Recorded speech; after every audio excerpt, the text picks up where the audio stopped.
ಪ್ರಿಯರಾದವರೇ, ಯೇಸುಕ್ರಿಸ್ತನ ನಾಮದಲ್ಲಿ ನಿಮಗೆ ನನ್ನ ಪ್ರೀತಿಯ ವಂದನೆಗಳು. ಈ ಸ್ಥಳ ಹೇಗಿದೆ ನೋಡಿದ್ದೀರಾ? ತುಂಬಾ ಸುಂದರವಾಗಿದೆ ಅಲ್ಲ? ಹಿಂದೆ ಫಾಲ್ಸ್, ನೀರು ಹಾಗೆ ಬೀಳುತ್ತಾ ಇದೆ. ಈ ಸ್ಥಳವೇ ಬಹಳ ಸುಂದರವಾಗಿದೆ. ಮಾರಿಷಿಯಸ್ ದ್ವೀಪದಲ್ಲಿ ಇರುವಂತ ಒಂದು ಬೆಟ್ಟ ಪ್ರದೇಶದಲ್ಲಿ ಇರುವಂತ ಒಂದು ರಮಣೀಯವಾದ ಸ್ಥಳ ಇದು.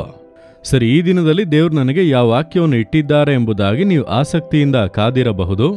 ಸತ್ಯ ವೇದದಲ್ಲಿ 1 ಸಮುವೇಲನು 30ನೇ ಅಧ್ಯಾಯ 8ನೇ ವಾಕ್ಯದಲ್ಲಿ ದೇವರೊಂದು ಮಾತು ಕೊಡುತ್ತಾರೆ. ದಾವೀದನು ಎಂಬಂತ ಒಬ್ಬ ಭಕ್ತನು, ಅವನು ದೇವರಿಗೆ ಮೆಚ್ಚುಗೆಯಾಗಿ ನಡೆದವನು. ಅವನ ಜೀವಿತದಲ್ಲಿ ಒಂದು ದುಃಖದ ಸಂಭವ ನಡೆಯಿತು. ಅವನಿಗಿದ್ದ ಎಲ್ಲವನ್ನೂ ಕೂಡ ಅವನು ಕಳೆದುಕೊಳ್ಳುವಂತ ಪರಿಸ್ಥಿತಿ ಬಂದಿತ್ತು.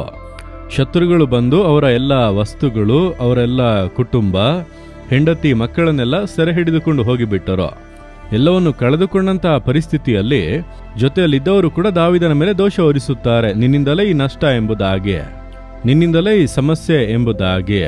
ನಷ್ಟ ಒಂದು ಕಡೆ, ಆರೋಪಗಳು ಮತ್ತೊಂದು ಕಡೆ. ಮನ ಮುರಿದು ಹೋಗಿ ತನ್ನ ಬಲವೆಲ್ಲ ತೀರುವಷ್ಟು ಮಟ್ಟಿಗೆ ಅತ್ತನಂತ. ಅಷ್ಟು ದೊಡ್ಡ ದೇವ ಮನುಷ್ಯನು ಕಣ್ಣೀರು ಸುರಿಸಿ ಅತ್ತನು. ಕೊನೆಗೆ ದೇವರ ಬಳಿ ಬಂದು ದೇವರನ್ನು ದೃಷ್ಟಿಸಿದಾಗ ದೇವರು ಹೇಳಿದರು, ದಾವೀದನೇ, ನೀನು ಭಯಪಡಬೇಡ, ನೀನು ಎಲ್ಲರನ್ನೂ ಬಿಡಿಸಿಕೊಂಡು ಬರುವಿ ಎಂಬುದಾಗಿ ಮಾತು ಕೊಡುತ್ತಾರೆ. ಕಳೆದುಕೊಂಡ ಎಲ್ಲವನ್ನು ನೀನು ಬಿಡಿಸಿಕೊಂಡು ಬರುವಿ ಎಂಬುದಾಗಿ ದೇವರು ಮಾತು ಕೊಟ್ಟದ್ದು ಮಾತ್ರವಲ್ಲ, ದೇವರು ಅದಕ್ಕೆ ಸಹಾಯವನ್ನು ಮಾಡಿ ಎಲ್ಲವನ್ನೂ ಹಿಂಪಡೆಯಲು ಸಹಾಯ ಮಾಡಿದರು. ವಾಕ್ಯದಲ್ಲಿ ಇದೆ, ದಾವೀದನು ಎಲ್ಲವನ್ನು ಕೂಡ ತಿರುಗಿ ತೆಗೆದುಕೊಂಡನು. ನಿಮ್ಮ ಜೀವಿತದಲ್ಲಿ ಕೂಡ ಇಂದು ನಷ್ಟಗಳು, ಅದರಿಂದ ಆರೋಪಗಳು, ನಿನ್ನಿಂದಲೇ ಈ ನಷ್ಟ, ನಿನ್ನಿಂದಲೇ ಈ ಕಷ್ಟ, ನಿನ್ನಿಂದಲೇ ಇದನ್ನು ಕಳೆದುಕೊಂಡದ್ದು ಎಂಬುದಾಗಿ ಇತರರು ಹೇಳುವಂತ ಅವಸ್ಥೆ, ಪರಿಹಾಸ್ಯಗಳು, ಆ ಒಂದು ಸ್ಥಿತಿಯಲ್ಲಿ ಇದ್ದೀರಾ? ದೇವರು ಹೇಳುತ್ತಾರೆ, ನನ್ನ ಮಗನೇ, ಮಗಳೇ, ಭಯಪಡಬೇಡ, ನೀನು ಎಲ್ಲವನ್ನೂ ತಿರುಗಿ ಪಡೆದುಕೊಳ್ಳುವೆ, ನಾನೆಲ್ಲವನ್ನು ನಿನಗೆ ಪುನಃ ಕೊಟ್ಟು ಆಶೀರ್ವದಿಸುವೆನು ಎಂಬುದಾಗಿ ಮಾತು ಕೊಡುತ್ತಾರೆ.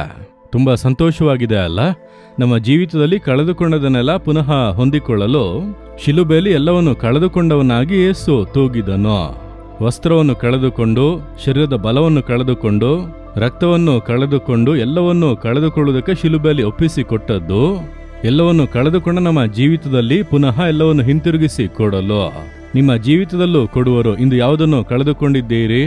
ಒಂದು ನಿಮಿಷ ಹೇಳಿರಿ, ಯೇಸುವೆ, ನನ್ನ ಜೀವಿತದಲ್ಲಿ ನಾನು ಕಳೆದುಕೊಂಡಂತ ಎಲ್ಲವನ್ನು ಹಿಂತಿರುಗಿ ಕೊಡುವುದಕ್ಕಾಗಿ ಸ್ತೋತ್ರ, ಸ್ತೋತ್ರ. ಯೇಸುವಿನ ನಾಮದಲ್ಲಿ ಆಮೇನ್, ಆಮೇನ್.